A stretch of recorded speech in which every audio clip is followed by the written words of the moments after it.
Emmanuel Silks, M Space Shopping Center, Mele Patambi. Also at Kannur, Kanyanad, Payyanur and Irati. Sharon വധക്കേസിൽ പ്രതി ഗ്രീഷ്മയ്ക്ക് വധശിക്ഷ. ഈ case ഉൾപ്പെടെ പ്രമാദമായ 2 കേസുകളിൽ വിധി പറഞ്ഞത് AM ബഷീർ എന്ന തെക്കുംകരക്കാരൻ. ഷാരോൺ വധക്കേസിൽ പ്രതി ഗ്രീഷ്മയ്ക്ക് വധശിക്ഷ നൽകിയതോടെ കേരളത്തിൽ വധശിക്ഷയ്ക്ക് വിധിക്കപ്പെടുന്ന ഏറ്റവും പ്രായം കുറഞ്ഞ കുറ്റവാളിയായി ഗ്രീഷ്മ. കേരളത്തിൽ വളരെ അപൂർവമായി മാത്രമാണ് സ്ത്രീകളെ വധശിക്ഷയ്ക്ക് വിധിച്ചിരിക്കുന്നത്. നിലവിൽ ഒരു സ്ത്രീ മാത്രമാണ് കേരളത്തിൽ വധശിക്ഷ കാത്തു കഴിയുന്നത്.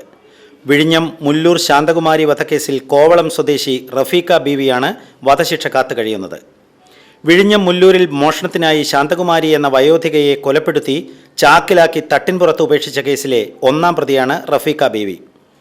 1 വർഷം മുൻപ് നെയ്യാറ്റിൻകര കോടതി തന്നെയാണ് റഫീഖ ബീവിക്കും കൂട്ടുപ്രതികളായ റഫീഖയുടെ മകൻ ഷഫീഖ്, റഫീഖയുടെ സുഹൃത്ത് അൽ അമീൻ എന്നിവർക്കും ശിക്ഷ വിധിച്ചത്. അതേ കോടതിയും അതേ ജഡ്ജിയുമാണ് ഗ്രീഷ്മയ്ക്കും വധശിക്ഷ നൽകിയത്. തൃശൂർ വടക്കാഞ്ചേരിയിൽ മച്ചാട് ദേശത്ത് അമ്മണത്ത് വീട്ടിൽ പരേതരായ മൊയ്തുണ്ണിയുടെയും ഹവ്വാവുമ്മ ഹജ്ജുമ്മയുടെയും മകനായ AM ബഷീർ വടക്കാഞ്ചേരിയിൽ അഭിഭാഷകനായിരിക്കെ 2002-ൽ ജുഡീഷ്യൽ 1-ാം ക്ലാസ് മജിസ്ട്രേറ്റായി നിയമനം. തുടർന്ന് എറണാകുളം, കോഴിക്കോട്, തിരുവനന്തപുരം, ചങ്ങനാശ്ശേരി, ആലപ്പുഴ, കൊല്ലം എന്നിവിടങ്ങളിൽ ജോലി ചെയ്തു.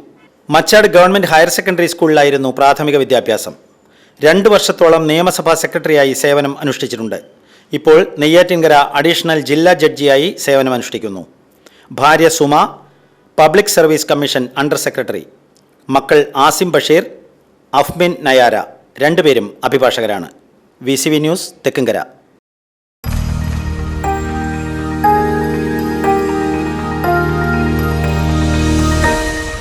You are watching VCV News.